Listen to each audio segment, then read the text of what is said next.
I just finished Game Dev TV's 2023 Game Jam, and it was actually a smoother and nicer experience than I was thinking it would be. I'm planning on making a mini devlog going through how that process went, but before I did, I wanted to share my favorite games from this jam and celebrate their hard work.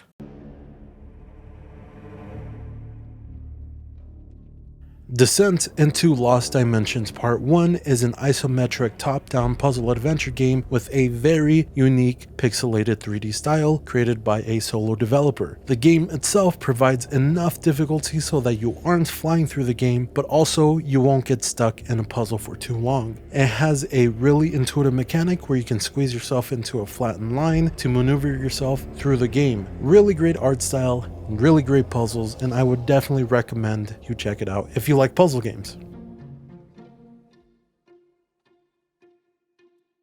High Stakes is a cleverly named mystery visual novel where you're trying to solve the murder of a vampire named Vampire. This game was also created by a solo developer. As someone who doesn't read and isn't a big fan of visual novels, I did not think this game would hook me the way it did, but this game gives you the freedom to talk to as many or as few people as you want, and the writing is easy to go through. That, along with the well-written mystery, really sucked me into trying to figure out who committed the murder. It genuinely felt like I was a detective trying to suss out the perpetrator by comparing and contrasting everyone's story. Really well done submission. If you're a fan of mysteries, you're going to enjoy this one, even if you don't like visual novels.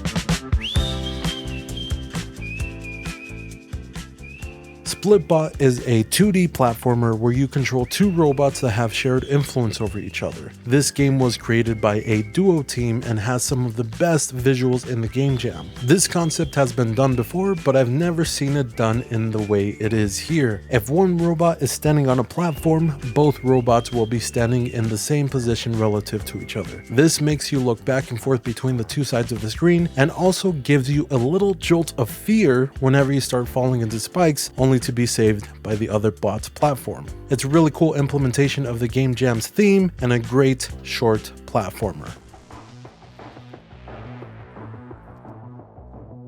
Dimensional Survivors 3D is a vampire survivor inspired game set in 3D.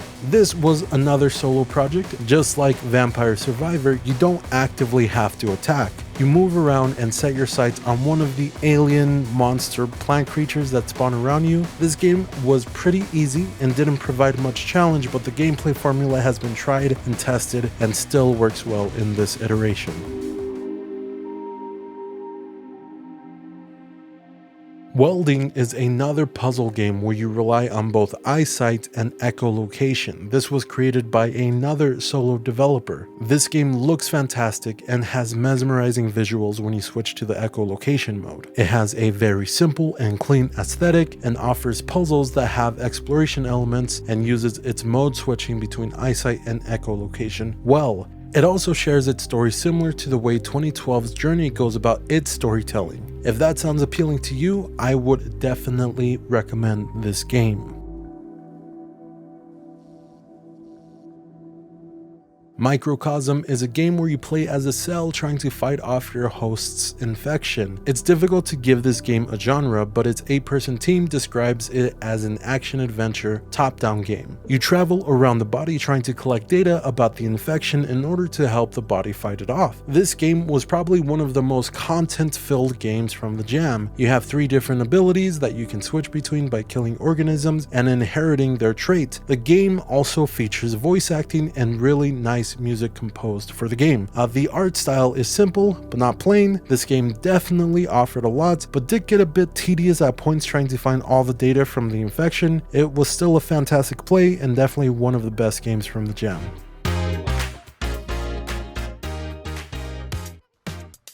Tropical Rush is a 1980s styled arcade racer that takes place on an island. It was developed by a 2-person team and has a very polished pixel art style. Each level offers a new backdrop and new challenges. Not too sure if it's the case, but it also felt as if the opponents scale in difficulty as you continue through the game. Either that or the courses get more challenging as you continue.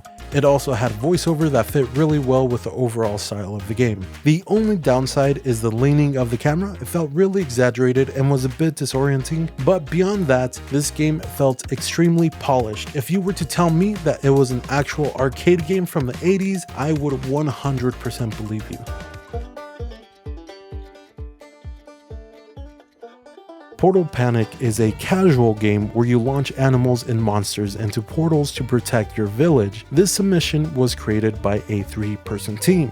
One of my favorite things about this game is actually the main menu. You select the mode you want by chucking an animal to your corresponding selection. This game also features a fully functioning leaderboard and a hard mode. I can definitely imagine this game being successful as a mobile game, very fun time, and if you are competitive, you can try to get on the leaderboard. When I first played it, I got 4th place, but I've since lost my position. Definitely one of the strongest entries, and I could definitely see this on the Play Store or App Store in the future.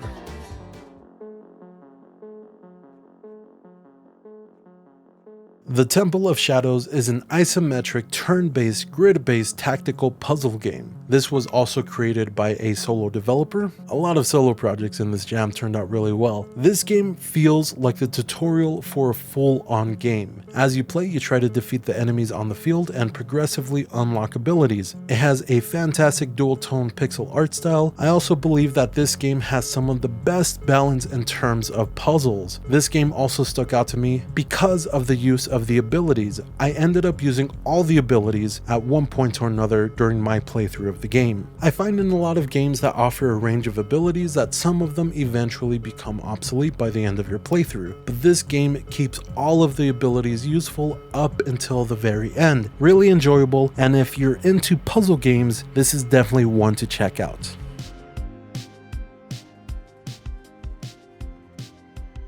Grid of Yendor is a typing game where you work your way through a spreadsheet of enemies. This game is another solo development project. This game is juicy. It feels really good to type, and moving between the different cells in the spreadsheet feels great. This game has a very simple style but executes it so well and with polish.